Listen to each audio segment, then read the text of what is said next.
Voter সমাগম ছিল না, কিন্তু এখন ভোটার সমাগম হয়েছে।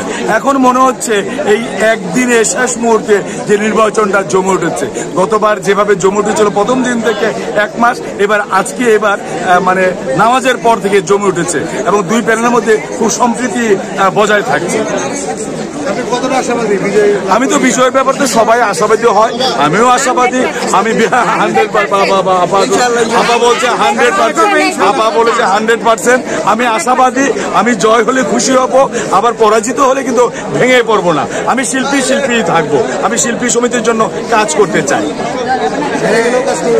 হ্যাঁ, হেরে গেলেও কাজ করবো, আমি তো শিল্পী ভাই। আর হেরে গেলে তো কালকে কোনো প্যানেল থাকবে না।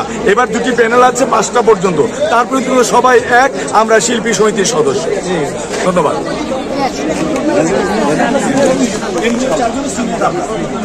আমরা চাচ্ছি আমাদের এইটা মানে আমাদের বড় বড় যখন নির্বাচন ঘটে